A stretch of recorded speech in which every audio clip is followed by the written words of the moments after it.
Hello दोस्तों, भैया आज मेरे कमरे में सोने के लिए आ गए थे, लेकिन उनकी मौजूदगी की वजह से मैं वो काम नहीं कर पा रही थी जो मैं आमतौर पर रात के अंधेरे में करती हूँ।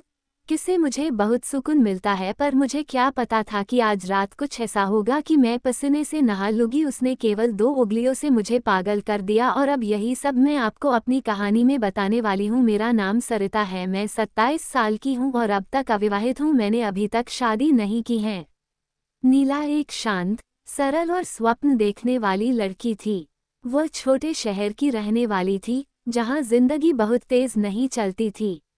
किताबों, चाय की चुस्कियों और अपनी छोटी सी दुनिया में ही वो खुश रहती थी।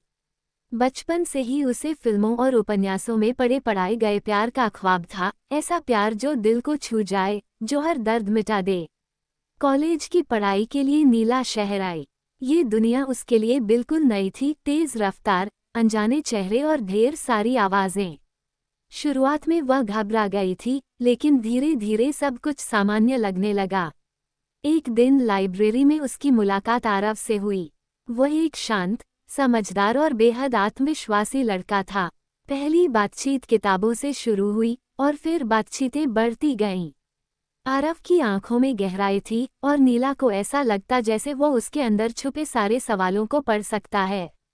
धीरे धीरे आरव उसकी दुनिया का हिस्सा बनने लगा। कॉलेज के बाद की कॉफी, लाइब्रेरी में साथ पढ़ना और पार्क में लंबी बातें, ये सब नीला के दिल में किसी मीठे गीत की तरह बसने लगे। लेकिन आरव ने कभी कुछ कहा नहीं। नीला इंतजार करती रही, हर छोटी मुस्कान और हर नज़र को इशारा मानकर। एक शाम, जब दोनों लाइब्रेरी से लौट रहे थे, हल्की हल्की बारिश हो रही थी।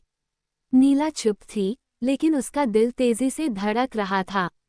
तभी आरव रुका और बोला, नीला, क्या तुम्हें लगता है हम सिर्फ दोस्त हैं? नीला का चेहरा लाल हो गया। कुछ कहने से पहले ही आरव बोला, मुझे नहीं पता ये प्यार है या कुछ और, लेकिन तुम्हारे साथ जो सुकून मिलता है, वो किसी और के साथ कभी महसूस नहीं हुआ। नीला की आंखों में चमक आ गई। शायद यही प्यार है, उसने धीमे से कहा। इसके बाद सब कुछ और भी खूबसूरत हो गया। कॉलेज की थकान भी मीठी लगती और जिंदगी में जैसे एक नई रोशनी आ गई थी। दोनों ने साथ में सपने देखे, नौकरी, भविष्य और एक छोटा सा घर जहां ढेर सारी किताबें हों। लेकिन जिंदगी इतनी सरल कहाँ होती है।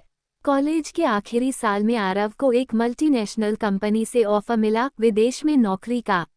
यह उसके करियर के लिए बड़ा मौका था, लेकिन नीला के लिए वह एक झटका था। आरव उसे छोड़कर जा रहा था, भले ही सिर्फ कुछ सालों के लिए। आरव ने कहा, नीला, मैं चाहता हूँ हम इस दूरी को साथ सहें। हमारा प्यार सच्चा है और मुझे तुम पर भरोसा है। नीला मुस्कुराई, लेकिन उसकी आंखें नम थीं। उसने उसे विदा किया, अपने दिल को समझाते हुए। अगले 2 साल मुश्किल थे। फोन कॉल्स, वीडियो चैट्स और मैसेजेस, सब कुछ था, पर वह साथ वाली बात नहीं थी। कई बार ऐसा लगता जैसे सब खत्म हो जाएगा, लेकिन नीला ने हिम्मत नहीं हारी। वह जानती थी, प्यार का मतलब इंतजार भी होता है। और फिर एक दिन, बिना बताए आरव लौट आया। कॉलेज के पुराने पार्क में नीला किताब पढ़ रही थी। तभी पीछे से आवाज आई, अब और इंतजार नहीं करना पड़ेगा। नीला पलटी और देखा आरव खड़ा था। उसके हाथ में वही पुरानी किताब थी, जो उन्होंने पहली बार साथ पढ़ी थी। मैं वापस आ गया हूँ, हमेशा के लिए, आरव ने कहा। नीला की आंखों से आंसू बह निकले। वह दौड़कर आरव से लिपट गई। भीड़ में, शोरगुल में, उन्हें सिर्फ एक दूसरे की धड़कनें सुनाई दे रही थीं। ये कहानी सिर्फ प्यार की नहीं, बल्कि धैर्य, भरोसे और आत्मविश्वास की भी है। जब प्यार सच्चा होता है, तो वक्त की दूरी भी उसे तोड़ नहीं पाती। नीला ने अपने सपनों को भी नहीं छोड़ा और अपने रिश्ते को भी। यही एक मजबूत लड़की की असली पहचान है, जो प्यार करे तो सच्चे दिल से और जिए तो खुददारी से। दिल्ली की चकाचौंध भरी जिंदगी में, जहां हर कोई अपनी रफ्तार से दौड़ रहा है, वहीं करोल बाग की एक छोटी सी कॉलोनी में रहती थी समीरा, 38 वर्षीय एक अविवाहित महिला। पेशे से वह एक कॉलेज में इतिहास की प्रोफेसर थी और व्यक्तित्व में बेहद आत्मविश्वासी, पढ़ी लिखी और स्वाभिमानी।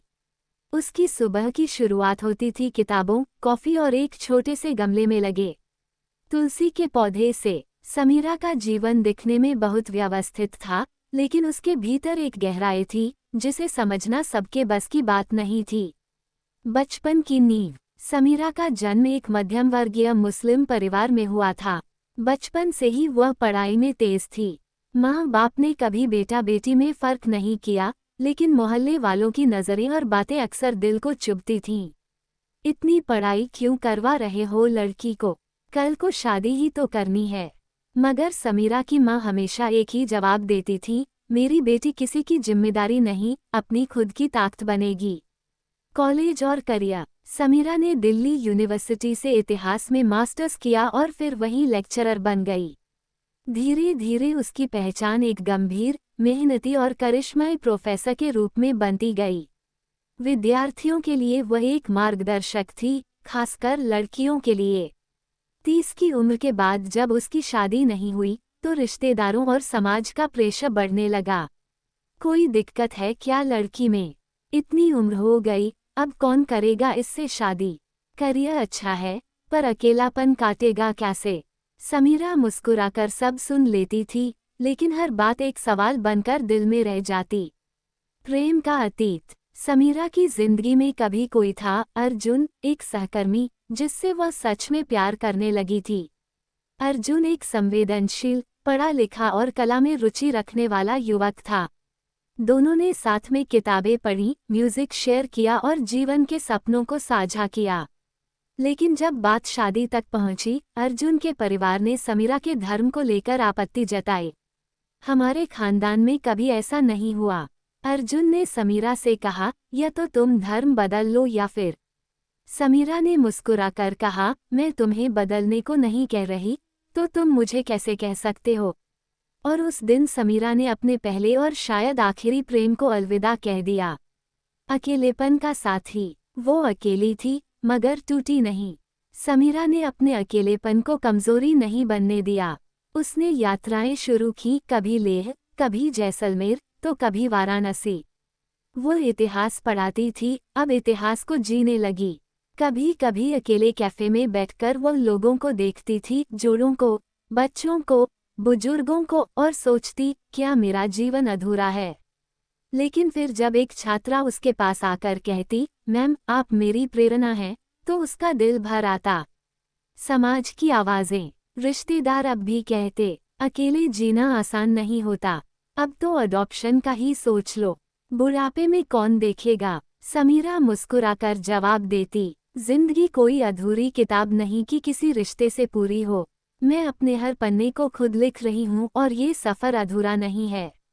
आत्मनिर्भरता और उद्देश्य। समीरा ने एक एनजीओ शुरू किया जो ग्रामीण लड़कियों को उच्च शिक्षा के लिए तैयार करता था। वो हफ्ते में 2 दिन गांव जाकर उन्हें पढ़ाती थी, उनकी समस्याएं सुनती थी, उन्हें आत्मनिर्भर बनना सिखाती थी। उसका जीवन अब दूसरों की मुस्कुराहट से जुड़ गया था। उसे अब किसी रिश्ते की नहीं, बल्कि उद्देश्य की जरूरत थी और वह उसे मिल गया था। समाज के लिए एक संदेश। एक बार कॉलेज में विमेंस डे पर भाषण देते हुए समीरा ने कहा, ग्रेटर दैन, मैं अविवाहित हूँ, पर अपूर्ण नहीं। मैंने प्रेम किया, खोया और फिर खुद से प्रेम करना सीखा। मैं मां नहीं बनी, पर सैकड़ों बच्चियों के सपनों की संरक्षक हूँ। मैं अकेली हूँ, मगर तन्हा नहीं। अगर किसी की जिंदगी का अर्थ किसी रिश्ते में ही बंधा है, तो मेरी जिंदगी का अर्थ स्वतंत्रता और स्वाभिमान है। सारा हॉल तालियों से गूंज उठा। अंत नहीं, आरंभ। समीरा की कहानी कोई दुखांत नहीं है। यह उन हजारों लाखों महिलाओं की कहानी है जो समाज की बनाई परिभाषाओं में खुद को नहीं समेटती। वो एक ऐसी औरत है जिसने ये साबित कर दिया कि अकेले जीना एक विकल्प है, मजबूरी नहीं।